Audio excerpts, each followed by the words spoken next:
haine. Hein. Voilà, parce qu'on regarde bien, les 3 quarts c'est des Français. Hein. Parce que les 7 millions, là, un peu plus de 7 millions de musulmans, ils sont où de France? Ils sont où, hein?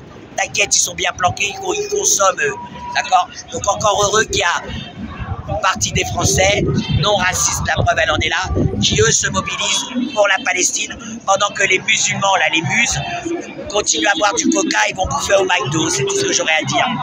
T'as quelque chose à dire, toi, ma belle? Non, mais t'as dit qu'il y avait combien d'électorats chez le RN? 11 millions, soi-disant. 11 millions, et puis ils attendent entre 5 000 et 8 000. Ouais. Le RN qui attend 5 000 et 8 000. Donc déjà, il y a un problème puisque vous dites avoir 11 millions. Mais je vais faire la comparaison avec Donald Trump, qui soi-disant, il a été élu par tous les Américains, etc. Enfin, majoritairement. Comme quoi, les élections, c'est de l'arnaque et elles sont fausses, d'accord? C'est que sur sa page sociale, regarde combien de millions, 9,37 millions seulement de followers, Donald Trump, sur sa page. Il a que 9 millions de followers. Le mec, il a été élu et il a que 9,37 millions de followers. Et il y a combien d'habitants aux États-Unis? Tu vois ce que je veux dire? Ça représente rien. Mais il a été élu, tu vois, même si c'est les grands électeurs, quand même, c'est rien du tout. Donc tout ce qu'il fait en réalité, Trump. Moi, personnellement, je n'arrête pas de le dire. Trump est un sioniste. Le sionisme est mon ennemi.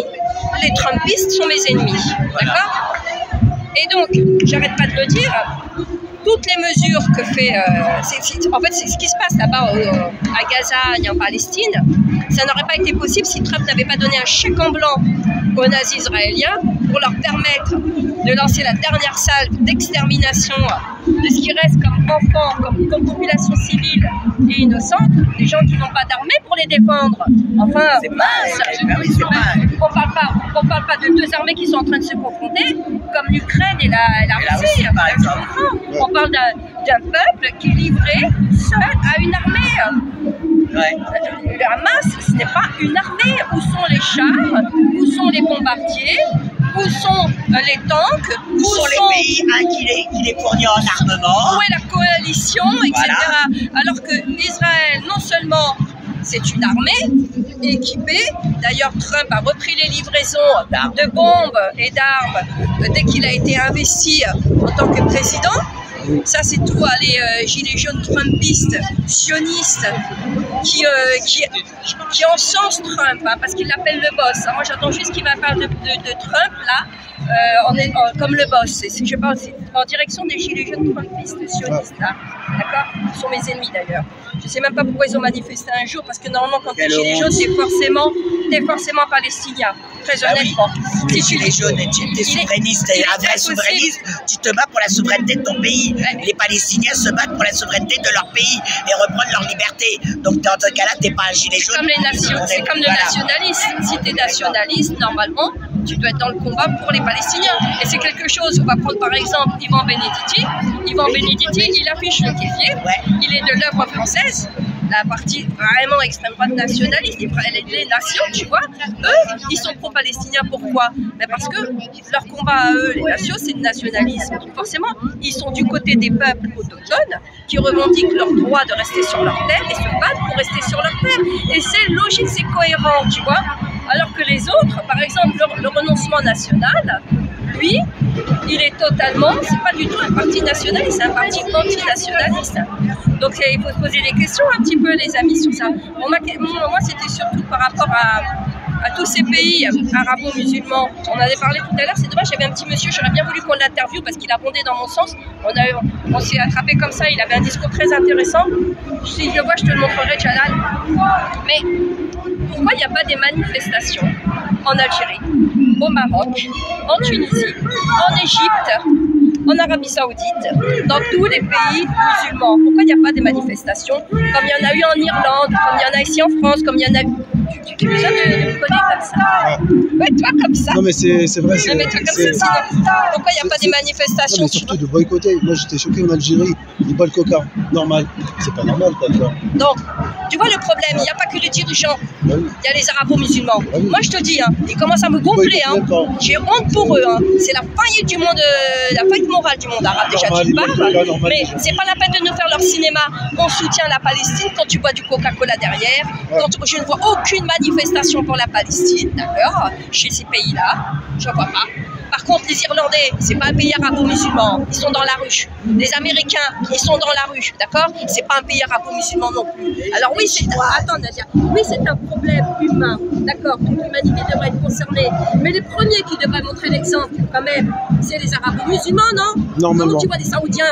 Les Saoudiens, c'est pire. Tu sors un drapeau palestinien, ils font la chasse aux gens qui sortent le drapeau palestinien et ils l'arrachent. Non, mais ce sont des immondices, hein. Vraiment, les dirigeants sont des immondistes, mais en plus, nous, parmi ceux qui prétendent être du côté des Palestiniens, eh ben, ce sont des hypocrites et des lâches. Vous êtes en train de montrer un visage d'une lâcheté, d'une hypocrisie qui donne envie de vomir. Mais j'ai vraiment honte. À un point que je pense que je vais changer mon nom, mon prénom. Je vais adopter une autre origine. Et même, pourquoi pas une autre religion? Parce que je ne peux plus être assimilée à vous tellement vous me faites honte. Enfin, je vais dire ça. C'est un trait exagéré, mais c'est pour montrer la colère que j'ai aujourd'hui. Parce que quand je vois sur les Champs-Élysées à faire vos courses, à aller fréquenter les grands magasins, dont on sait certains milliardaires envoient de l'argent pour soutenir un régime sioniste, donc pour fracasser sur un peuple d'innocents, vous donnez envie de vomir.